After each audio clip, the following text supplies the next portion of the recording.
दोस्तों, एक बार की बात है, भगवान बुद्ध की शरण में राजकुमार दीक्षित आ गए। दीक्षा के दूसरे ही दिन किसी श्राविका के घर में उसे भिक्षा लेने के लिए भेज दिया गया। राजकुमार वहां चला गया। रास्ते में 2-3 घटनाएं लौटते समय ऐसी घटी कि उनसे वो बहुत ज्यादा परेशान हो गया। रास्ते में उसके मन में ख्याल आया कि मुझे जो भोजन प्रिय है वे तो अब नहीं मिलेंगे, लेकिन श्राविका के घर जाकर पाया कि वही भोजन थाली में है जो उसे बहुत प्रिय है। वो ये देखकर बहुत हैरान हो गया। फिर सोचा शायद संयोग होगा, जो मुझे पसंद है वही आज बना होगा। वो भोजन करता है, तभी उसे ख्याल आया कि रोज तो भोजन के बाद मैं विश्राम करता था, लेकिन आज तो फिर धूप में वापस लौटना है। लेकिन तभी उस श्राविका ने कहा कि भिक्षु, बड़ी अनुकंपा होगी अगर भोजन के बाद 2 घड़ी विश्राम भी कर लें तो। बहुत हैरान हुआ राजकुमार इस बार, क्योंकि जैसा वो सोच रहा था उसके साथ ठीक वैसा ही हो रहा था। फिर भी उसने सोचा कि संयोग की ही बात होगी कि मेरे मन में बात आई और उसके मन में भी सहज सी बात आ गई। भोजन के बाद भिक्षु विश्राम करने लगी। चटाई बिछा दी, वो लेट गया। लेटते ही उसे ख्याल आया कि आज ना तो कोई अपना साया है, ना ही कोई छप्पर और ना ही अपना कोई बिछौना। अब तो आकाश छप्पर है और जमीन बिछौना है। वो ये सोच ही रहा था कि वो श्राविका लौटती है। उसने पीछे से कहा, भंते, ऐसा क्यों सोचते हैं? ना तो किसी की शैया है और ना ही किसी का साया। अब संयोग मानना कठिन था। अब तो बात बिल्कुल स्पष्ट थी। वो उठकर बैठ गया और उसने कहा कि मैं बड़ी हैरानी में हूँ। क्या मेरे विचार तुम तक पहुँच जाते हैं? क्या मेरा अंतःकरण तुम पढ़ लेती हो? उस श्राविका ने कहा, निश्चित ही। पहले तो सबसे पहले स्वयं के विचारों का निरीक्षण शुरू किया था, अब तो हालत उल्टी हो गई। स्वयं के विचार तो निरीक्षण करते करते गायब हो गए और विलीन भी हो गए। मन हो गया निर्विचार। अब तो जो निकट होता है उसके विचार भी निरीक्षण में आ जाते हैं। वो भिक्षु घबरा कर खड़ा हो गया और उसने कहा कि मुझे आज्ञा दें, मैं जाऊं। उसके हाथ पैर कांपने लगे। उस श्राविका ने उस राजकुमार से कहा, इतने घबराते क्यों हो?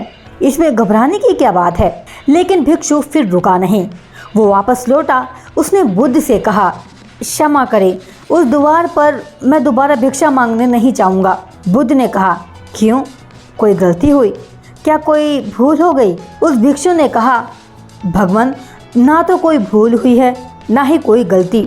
बहुत आदर सम्मान और भोजन मुझे मिला है। लेकिन वो श्राविका, वो युवती दूसरों के मन के विचारों को पढ़ लेती है। ये तो बड़ी खतरनाक बात है, क्योंकि उस सुंदर युवती को देखकर मेरे मन में तो काम वासना भी उठी, विकार भी उठा था। वह भी पढ़ लिया होगा। अब मैं कैसे वहाँ जाऊँ? कैसे उसके सामने खड़ा हो पाऊंगा? मैं नहीं जा सकूंगा। बुद्ध मुझे क्षमा करें। बुद्ध उसके प्रश्नों को सुनकर जवाब देते हैं, तुम्हें तो जाना पड़ेगा। अगर ऐसी क्षमा मांगनी थी तो भिक्षु नहीं होना था, जानकर वहाँ भेजा है, और जब तक मैं नहीं रोकूंगा तब तक वहीं जाना पड़ेगा। महीने 2 महीने, साल 2 साल, निरंतर यही तुम्हारी साधना होगी। लेकिन होश पूर्वक जाना, भीतर जागे हुए जाना और देखते हुए जाना कि कौन से विचार उठते हैं, कौन सी वासनाएं उठती हैं, और कुछ भी मत करना, लड़ना मत, जागे हुए जाना, देखते हुए जाना भीतर क्या उठता है और क्या नहीं उठता। वो दूसरे ही दिन वहीं गया। सोच ले उसकी जगह आप ही जा रहे हैं, और वो श्राविका आपका मन पढ़ लेती है, और वो बहुत सुंदर है, बहुत आकर्षक है और बहुत सम्मोहक है,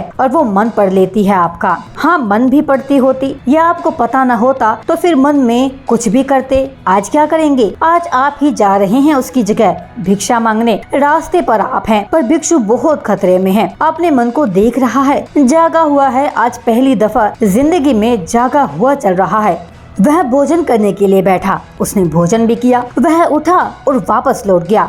वह उस दिन नाचता हुआ वापस लौटा, बुद्ध के चरणों में गिर पड़ा और उसने कहा, अद्भुत, अद्भुत हो गया। जैसे जैसे मैं उसके निकट पहुंचा और जैसे जैसे मैं जगा हुआ हो गया, वैसे वैसे मैंने पाया कि विचार तो विलीन हो गए, कामनाएं तो क्षीण हो गई। और मैं जब उसके घर में गया तो मेरे भीतर पूर्ण सन्नाटा था। वहाँ कोई विचार नहीं था, कोई वासना नहीं थी, वहाँ कुछ भी नहीं था। मन बिल्कुल शांत और निर्मल दर्पण की तरह था। बुद्ध ने सभी बातों को सुना और कहा, इसी बात के लिए मैंने तुम्हें वहाँ भेजा था। कल से वहाँ जाने की जरूरत नहीं। अब जीवन में इसी भांति जियो जैसे तुम्हारे विचार सारे लोग पढ़ रहे हो। अब जीवन में इसी भांति चलो जैसे जो भी तुम्हारे सामने है वो जानता है कि तुम्हारे भीतर आखिर चल क्या रहा है। इसी भांति भीतर चलो और भीतर जागे रहो। जैसे जैसे जागरण बढ़ेगा वैसे वैसे विचार वासनाएं क्षीण होती चली जाएंगी। जिस दिन जागरण पूरा होगा उस दिन जीवन में कोई कालिमा, कोई कलुष रह जाने वाला बिल्कुल नहीं है। उस दिन एक आत्म क्रांति हो जाएगी। इस स्थिति को जगाने के लिए